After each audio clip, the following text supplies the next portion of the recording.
Hello guys, तो कैसे हो आप लोग। अपना हालचाल मुझे कमेंट में बताओ। तो आज मैं आपको ऐसी कहानी सुनाने जा रहा हूँ, ऐसी कहानी जो दुनिया में आपने कहीं सुनी ना होगी।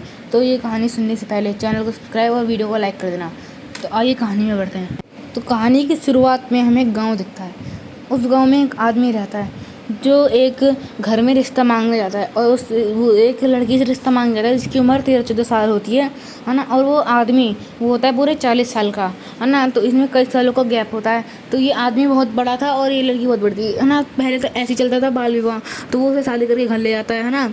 लेकिन उसे ना लड़की को कुछ पता नहीं होता है ना। लेकिन जो उसका अंकल है वो उसे बहुत सारी चीज़ें देता है, जैसे छोटे बच्चे को चाहिए होती है ना। जितने 13 साल की थी, हम 13-14 साल की, 14 साल के जो चाहिए होती है वो सब देता था। उसे लगा कि ठीक है भाई, वो अपने माँ बाप को भी भूल दी गई, है ना। उसने कुछ ध्यान ही नहीं दिया, है ना। उसे सब कुछ अच्छा लगा, लेकिन उसे क्या पता था कि वो सोने के पिंजरे में कैद हो चुकी है। लेकिन ना उसे एक और खुशी मिली। उसे ना ये पता चला कि उसके घर में उसी के साल का, यानी 14 साल का एक लड़का भी रहता है ना। उसके साथ वो बहुत खेलती थी, है ना। खेलती थी, कूद, है ना, ये सब करती थी। उस आदमी के भाई के साथ बहुत खेलती थी, वो बहुत खुश थे, है ना।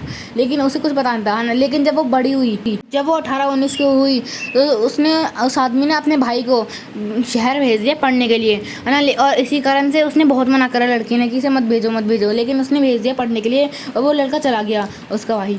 तो उदास रहने लगी, क्योंकि वो उसे भेजना नहीं चाहता था, क्योंकि वो उसे प्यार करने लगी, है ना। तो वो उदास हो गई, तो वो उदास रहने लगी थी वो, है ना। अब उसके आदमी ने पूछा कि क्या तुम उदास क्यों रहती हो, आजकल मैं देख रहा हूँ तुम बहुत उदास हो। तो उस लड़की ने बोला मुझे दुख है और मुझे उससे प्यार करती हूँ, है ना। इसलिए क्योंकि वो अब चला गया, इसलिए मुझे दुख होना पड़ रहा है। उसने उसे सारी सच्चाई बता दी, है ना, कि ऐसे ऐसे हो गया है। तो उसने बोला ऐसे तो हो नहीं सकता, तुम मेरी पत्नी हो ना, तो उनसे प्यार कैसे कर सकती हो, है ना। तो फिर वो जब कुछ साल बाद घर पे आया, तो उसने उससे पूछा आदमी ने कि तो उससे प्यार करता है। तो उसके भाई वो सब कुछ समझ गया था कि क्या सीन चल, उसका भाई समझ गया था कि क्या कहते हैं कि क्या मैटर चल रहा है इन सब के अंदर। तो उसने बोल दिया कि नहीं, मैं से प्यार नहीं करता। तो उसके तो आदमी ने उसे छोड़ दिया कि चलो ठीक है।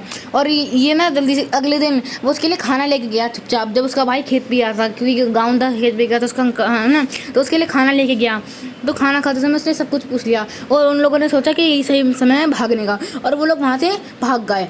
और फिर वो उन लोगों को कभी नहीं मिले। और उसके भाई ने भी उन्हें नहीं ढूंढा, क्योंकि उसे पता था सच्चे प्रेमी हैं, इसलिए ढूंढने का कोई फ़ायदा नहीं है, इसलिए वो उन्हें छोड़ दिया। और उसका भाई शहर में पढ़ता था, इसलिए पढ़ के आया था, तो उसे ज़्यादा पता था शहर के बारे में, इसलिए उन लोगों ने उसे छोड़ दिया। और क्या कहते हैं, वो खुशी खुशी अपनी ज़िंदगी में, और उसने उसके भाई ने ढूंढा भी नहीं उसे। तो आपको